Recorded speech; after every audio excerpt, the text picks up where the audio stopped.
If you are struggling to get over a breakup, it is time to heal and move on. And here's how you're going to do it in 5 steps.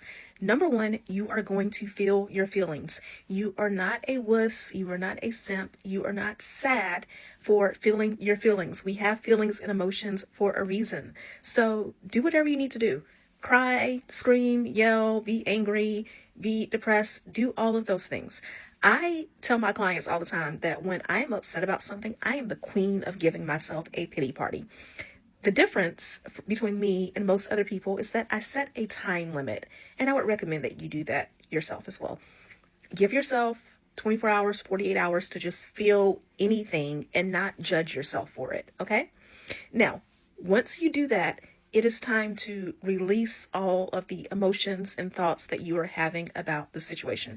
Now, I'm a dating coach, so normally when I talk about the end of a relationship, I am talking about a romantic relationship, but this applies to, end of friendships, even if you got laid off or lost a job that you really like. Those things count too. So you're going to release these feelings by getting a pen and paper or getting a journal. You can go to my place where you click things if you want a great breakup journal. And you are going to write down all of your feelings about this relationship. Now, if you want to add a little extra drama to it, you can really release it by tearing up that paper afterwards, burning it, flushing it down the toilet, burying it, whatever resonates with you. Now, once you do that, you're going to remember that closure never comes from another person, okay? Closure is something that you give to yourself. And you are going to take the time to remind yourself why the end of this relationship is for the best. So in the case of a romantic relationship, you're going to remind yourself of all the ways in which this partner was not aligned with what you actually wanted in life, and how you are now free to actually go find that.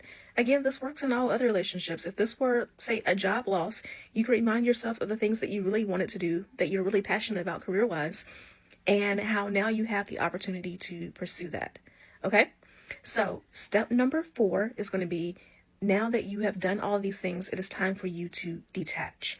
And by detach, I mean it is time for you to truly move away from everything about that relationship. So that means get rid of the gifts, get rid of the pictures, all of that. If you really, really, really have a hard time letting go, then put all these things like in a box where you won't touch it. Put it in a box, put it in the back of your closet. Eventually you'll forget about it. And then, when you do remember, you'll laugh about it and it won't hurt you anymore. If it is digital stuff like pictures on your phone and all of that, then put them all in one folder and make a promise to yourself that you are not actually going to open that folder for now. And if you're wondering how long you need to detach, well, I would say, how long have you been in this relationship? Or how long have things been going badly in this relationship? That would be a good clue. And then the 5th thing that you're going to do is actually go out there and start working on creating the life that you want to live. When I'm coaching my clients, I typically work with them for about 3 or 4 months. And I always tell them that, no, your entire life is not going to change in 3 or 4 months. But in that time, you can make so many strides. You can make so many moves that years later, you're going to be able to look back and say, it was during this time period that all the seeds for this were planted. So you are going to take that same attitude. If you are really desiring marriage and wanting to find that right partner, and you just ended a romantic relationship, then no, you're not going to go out tomorrow and meet your husband.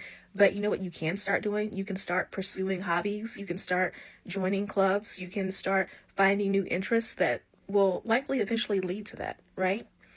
You can start practicing a new language so that you can travel, and maybe, who knows, you might meet the person who's right for you in a foreign country. You can start building new skills so that you can create a better career, better job. You might meet the right person at a networking event. But now is the time to start planting the seeds for the life that you truly want to create.